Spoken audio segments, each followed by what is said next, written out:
आप देख रहे हैं कमोडिटी कॉल और मैं हूं दीपाली राणा। बात करेंगे सोने चांदी की ट्रेडिंग स्ट्रैटेजीज पर भी फोकस रहेगा। दरअसल यूएस ईरान के समझौते की उम्मीद से सोने चांदी में रिकवरी लौटी है, लेकिन कीमतें अब भी एक दायरे में कारोबार कर रही हैं। क्या है इसके पीछे कारण? ड्यूटी बढ़ने का कारोबार पर कितना असर पड़ा है, इस पर हम बातचीत करेंगे।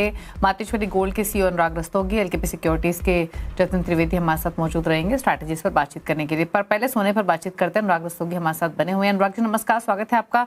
तो सबसे पहले तो इनफैक्ट प्राइस व्यू आपसे लेना चाहेंगे। इनफैक्ट काफी समय से जो बुलियंस हैं ओवरऑल वो कंसोलिडेट कर रहे हैं। सोने में हमने एक रेंज बनती हुई देखी, बस नियर पास्ट में वो रेंज थोड़ी सी बड़ी होती हुई दिखाई दी है।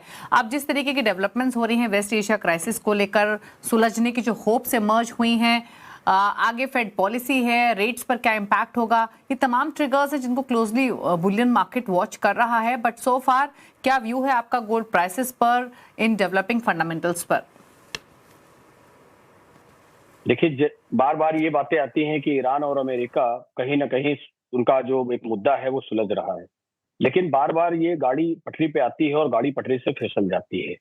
इसको लेकर के जो पूरे विश्व के अंदर एक माहौल बना हुआ है, जिसमें आपने भी देखा है कि जो फर्स्ट प्रायोरिटी हो गई आज सभी देशों की, वो हो गई एलपीजी गैस और पेट्रोल और हथियार। ये तीन ऐसी प्रायोरिटी हैं जो लगभग लगभग विश्व की सभी देशों की हो गई। इनको देखते हुए चाहे भारत सरकार हो या कोई भी दुनिया का देश हो, सबने भी गोल्ड की बाइंग को कहीं ना कहीं एकदम कंट्रोल कर रखा है। और उसका जो बहुत बड़ा हमारे अभी भारत में आपने देखा कि अचानक 9% ड्यूटी बढ़ा दी गई, इसका एक बहुत बड़ा इम्पैक्ट मार्केट पे आया है। और इसको कहीं ना कहीं आप इससे मत देखिए कि लोकल मार्केट की वजह से किसी प्रकार का इसमें चाल आने वाली है या कुछ होने वाला है। अभी सोने की प्राइसेस एक अपनी रेंज में ही काम कर रही हैं। आपने देखा होगा 1,61,000 से लेकर के और 1,65,000 के बीच में ये बार बार ऊपर जा रही है, बार बार नीचे आ रही है, बार बार ऊपर, लेकिन इसी जगह पर वो रन कर रही है। तो अभी इस तरीके के कोई फंडामेंटल नहीं मिलते या इस तरीके की कोई ऐसी चीजें नहीं मिल रही है हमें, जिससे हम ये कह सकें आपके चैनल पे कि हम इसको बहुत बुलिश देख रहे हैं या एकदम ऊपर जाते हुए देख रहे हैं। अभी मुझे लगता है कि जिस तरीके का मार्केट का ट्रेंड है करंट सिनेरियो में, हमें तो इसमें ये नजर आ रहा है कि डिमांड किसी तरीके की है नहीं। वर्ल्ड के कोई देश खरीद नहीं रहे हैं अभी सोने को। और जिस तरीके का माहौल बन रहा है, मुझे पता नहीं क्यों ऐसा लगता है कि भी सोने में और इसमें एक एक मंदी आनी चाहिए और एक छोटा करेक्शन एक आना चाहिए। और वो करेक्शन मुझे लगता है कि 1 लाख जो अभी हमारा विद जीएसटी जो भाव 1,62,000 या 63,000 के बीच में रन कर रहा है, वो मुझे लगता है 1,55,000 या 56,000 के आसपास विद जीएसटी रन करना चाहिए। मुझे ऐसा फील होता है। ओके, अच्छा, इसके अलावा मांग किस तरीके की फिलहाल बनी हुई है बाजारों में?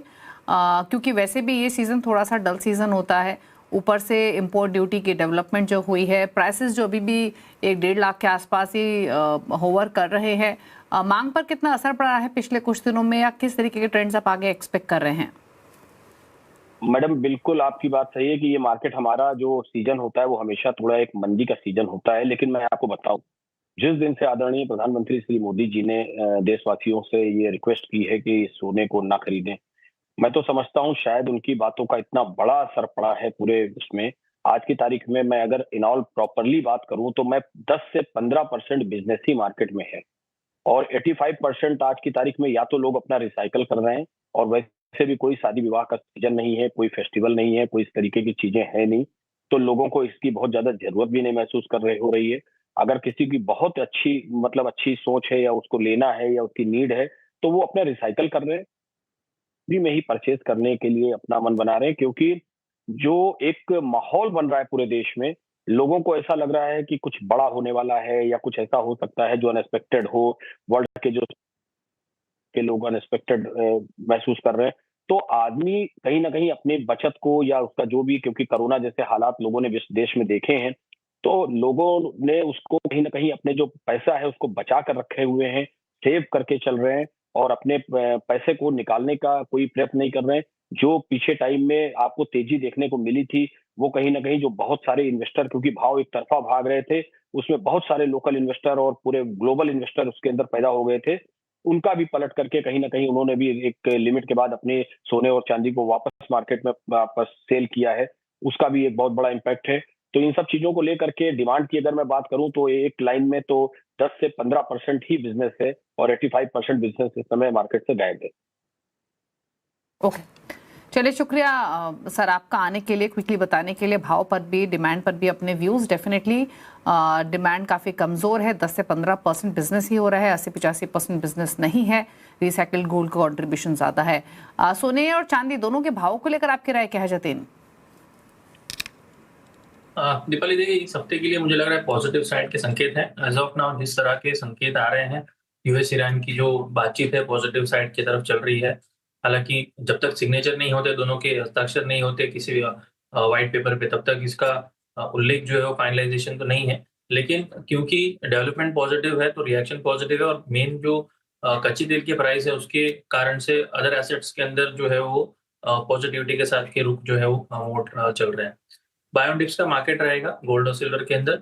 हालांकि रुपया जो है वो भी तेजी पकड़ रहा है, तो उसके कारण से हमारे घरेलू बाजार में जो है वो सोना ज्यादा बढ़त के साथ नहीं दिख रहा है कंपेरेटिव टू इंटरनेशनल मार्केट में। तो 1,59,000 के आसपास जितना मिलता है उतना सेफ्टी रहेगा, क्योंकि हमारा स्टॉप लॉस जो है वो कहीं ना कहीं हम 1,58,500 के नीचे पकड़ के चल रहे हैं, और हायर साइड में 1,60,000, 1,60,500 ये हमारे टारगेट्स रहेंगे आने वाले कुछ दिनों के लिए। चांदी के अंदर मैं बात कर लूं तो मुझे बेहतर लग रही है सोने के कंपैरिजन में, क्योंकि चांदी के अंदर थोड़ा सा सस्टेनेबिलिटी है, एक प्रीमियम भी मिल जाता है चांदी का, बेस मेटल का मार्केट का भी सपोर्ट मिल जाता है उसमें। तो 2,75,000 का बेस सपोर्ट पकड़ के चले, वहां पे एंट्री प्राइस जितनी नजदीक मिलेगी उतनी अच्छी। 2,72,000 के नीचे अपना स्टॉप लॉस रखें, 2,80,000 तक के लक्ष्य के चल सकते हैं चांदी के अंदर। थोड़ा सा आउट परफॉर्मेंस जो है चांदी करते हुए और बढ़ते हुए देखने मिल सकता है इस हफ्ते। और गोल्ड और सिल्वर दोनों के ही अंदर बाय ऑन डिप्स का मार्केट लग रहा है फिलहाल for the next few days. Okay, चलिए रुक रहे इसी के साथ एक ब्रेक के लिए, लौटेंगे तो फोकस करेंगे स्ट्रैटेजीज पर। चल जाते हैं।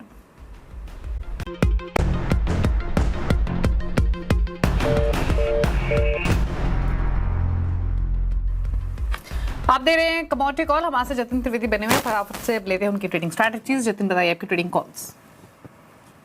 आप देखिए, बेस मेटल मार्केट मुझे अभी भी लग रहा है कि एक बढ़त के साथ और भी आगे बढ़ सकते हैं, क्योंकि जिस हिसाब से क्रूड ऑयल जब हायर साइड पे ट्रेंडिंग रहा है तभी भी बेस मेटल मार्केट ने परफॉर्म किया है, और जब भी नरमी की तरफ के क्रूड ऑयल के ट्रेंड आई है तभी भी बेस मेटल मार्केट जो अपनी बढ़त जो है वो पकड़ के रख रहे हैं। तो बेस मेटल मार्केट मेरे हिसाब से एक सेफ बेट रहेगा ऐसे अनसर्टेनिटी मार्केट के अंदर, जहाँ पर ओवरऑल जियोपॉलिटिकल इश्यूज कैसे बाहर और उभरते हैं तो पता नहीं है। तो कॉपर के अंदर और जिंक के अंदर, ये दोनों कमोडिटीज के अंदर अपॉर्चुनिटीज है। थोड़ा सा ट्रेस बैक भी हुआ है 1400 के लेवल के बाद से, कॉपर ने अच्छी खासी गेन्स जो है वो नीचे की तरफ रिट्रेस की है, तो 1350 के आसपास थोड़ा सा सपोर्ट लेवल भी है। 1330 के स्टॉप लॉस के साथ में एक स्विंग ट्रेडिंग के हिसाब से यहाँ पे अपॉर्चुनिटी है। 1365 से 1370 यहाँ पे आपके टारगेट्स रहने चाहिए। 1340 के आसपास जितना नजदीक आपको बाइंग एंट्री मिलती है उतना ज्यादा अच्छा रहेगा, क्योंकि ओवरऑल स्टॉप लॉस 1330 के नीचे बना कर रखा। जिंक के अंदर भी लेवल अच्छे हैं। 368 के स्टॉप लॉस के साथ में यहाँ पर भी बाइंग की सलाह रहेगी, या पोजीशन है तो होल्ड करने की सलाह रहेगी। हायर साइड पे 377 और 380 के लक्ष्य के हिसाब से जिंक के अंदर भी बाय या होल्ड की स्ट्रेटेजी बनाकर रख सकते हैं। तो ये रही ट्रेडिंग स्ट्रैटेजीज आपके लिए जतिन की तरफ से। थैंक यू जतिन आने के लिए शो में और अपनी क्विक व्यूज देने के लिए ट्रेडिंग पॉइंट ऑफ व्यू से। Thank you. इसी के साथ एक ब्रेक उस पर आप देखिए आवाज समाचार। नमस्कार।